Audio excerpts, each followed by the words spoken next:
نن سبا ډیر اورو چې ناګهاني مرګونه دي، نو مو ته پکار دی چې ما ته خپل ځان برابر ساتو،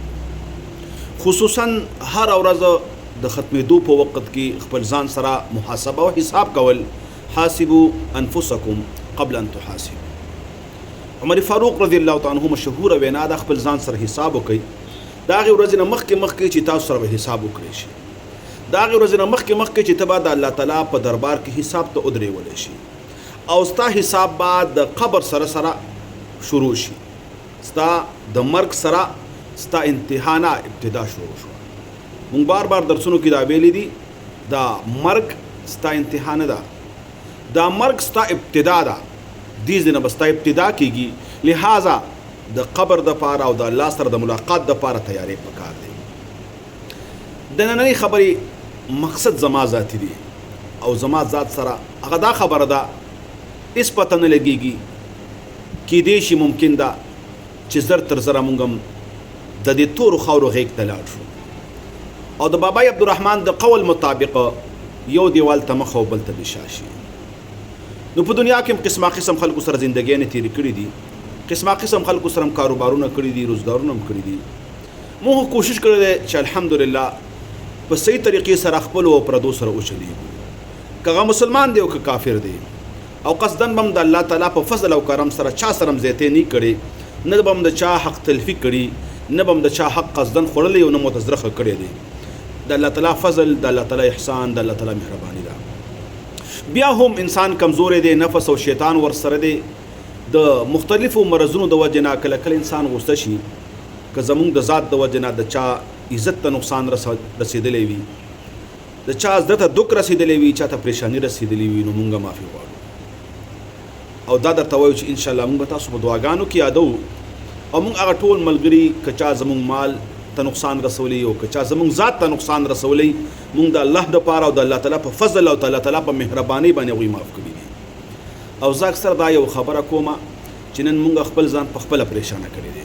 او د پریشانۍ وجه هم دا ده چې نن مونږه خلکو سره کینې او حسدونه ساتو. که چا سره زیاتې کړي نو ذهن کې هم دا خبرې چې ګورو به در سره، دا ناقص سوچ دی او دا خپل ځان بربادول دي، دا په خپل ذهن باندې بوج پرېښودل دي. ته به چا سره کولی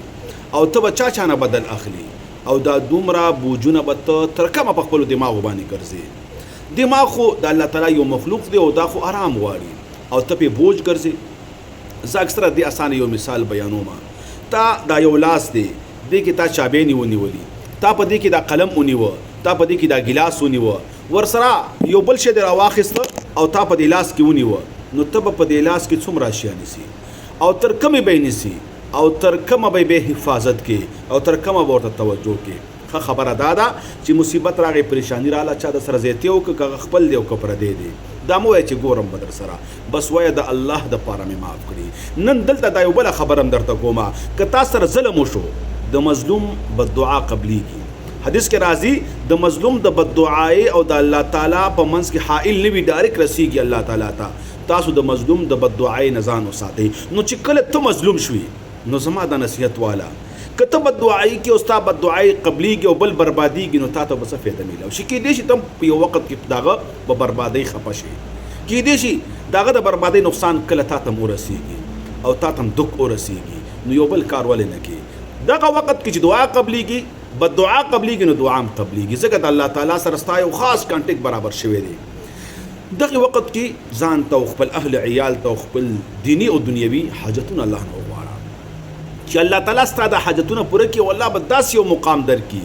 چې دشمن به دې خپله وسوځي، دشمن به دې خپله برباد او خپله خفه شي. دا دعا کله مه کوه چې فلان کې برباد کړي، دا دعا کوه چې الله ما ته خیر را نصیب کړي، ما ته زما دنیا او آخرت ښایسته کړي. نو بددعایي په ځای نیکي غواړه، خیر غواړه، او دنیا او آخرت ښایسته زندگی غواړه، او خصوصا دا دو دعاګانې د نه هېڅکله هم هیر نه شي. اللهم یا ربي احسن عاقبتنا فی الامور کلها، یا الله په ټولو امورو کې، په ټولو کارونو کې ښایسته انجام او ښایسته عاقبت غواړم. اللهم یا ربي احسن عاقبتنا فی الامور کلها واجرنا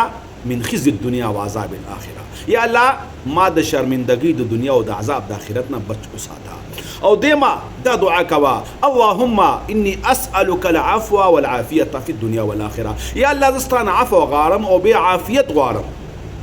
یقین کوي د عافیت معناګان چې تاسو وګورئ په قران او حدیث کې عافیت ویل شي د دنیا او د آخرت ټول خوشاله تا ټول خیرونو تا د ټول شرونو نه د پنانو عافیت دی او د ټول خیرونو د برکتونو د رحمتونو د نعمتونو نوم هغه عافیت دی خصوصا 2 رکعاته مونږ کوي نفل په سجده کتاب واړي او به که تهجد کې مقامله او شریره بهتره ده او به خصوصا هغه مواقع چې دعاګانې په قبليږي ډیره بهتره ده نو خبره مې توکوله اول ما ته معافي کوي کې دې شي کوم خطا را نشوي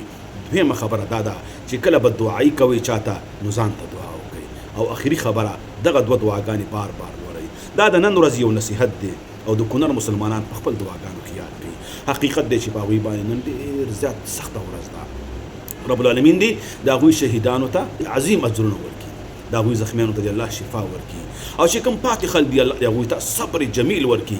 الله د هغوی په زړونو باندې د صبر پټې ولګوي بار بار ورته دعا وکړي هر مانځه نه پس ورته دعا وکړي او الله د هغه شاته هم اجر ورکړي او الله د اخلاص هم نصیب کړي چې چا د هغوی مدد کړی دی که مالي مدد یې کړی که بدني مدد یې کړی دی او که څوک ډاکټران وي او هغوی تلي هغوی خپل مالي او بدني مدد کړي الله دې هغوی ته اجر عظیم ورکړي الله دې د هغوی قرباني قبوله کړي او الله دې د هغوی شهادتونه قبول کړي او الله دې مونږ د دغه شان ناګاهاني افتونه محفوظ وساتي